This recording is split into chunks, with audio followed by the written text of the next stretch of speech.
Hi friends, welcome back to మా channel watch చేస్తున్న వాళ్ళందరికీ చాలా థ్యాంక్స్ అండి. ఇలాగే నాకు సపోర్ట్ చేస్తారని ఆశిస్తున్నాను. ఫ్రెండ్స్, ఈరోజు వీడియోలో చికెన్ ఫ్రై సింపుల్గా ముక్క గట్టిగా కాకుండా మంచి రంగుతో రావాలంటే ఎలా చేసుకోవాలో చూపించబోతున్నాను.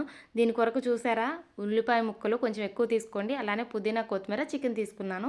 ఇలా మామూలుగా ముందు పెద్ద వెడల్పాటు గిన్నె పెట్టేసుకొని అందులో కొంచెం మందంగా ఉన్నది పెట్టుకోండి. నూనె వేసి తర్వాత ఉల్లిపాయ ముక్కలు, పుదీనా, కొత్తిమీర వేసి అవి కొంచెం వేగిన తర్వాత ఇలా చికెన్ వేసేసి రుచికి సరిపడా ఉప్పు వేయండి. ఆ క్లిప్ మిస్ అయింది కాబట్టి నేను డైరెక్ట్ చూపిస్తున్నాను.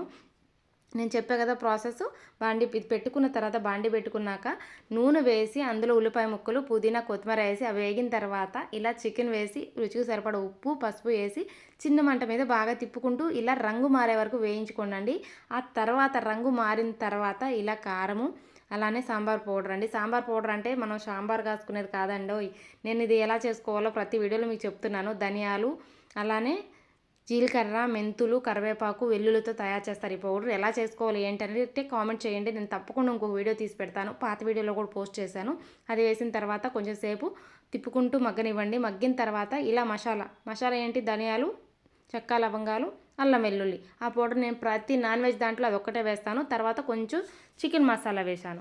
ఇవన్నీ వేసిన తర్వాత బాగా ఇలా తిప్పుకుంటూ ఇంకొక 5-10 నిమిషాలు చిన్న మంట మీద మసాలా పచ్చివాసన అంతా పోయే వరకు, ముక్కుకు పట్టే వరకు ఉంచండి.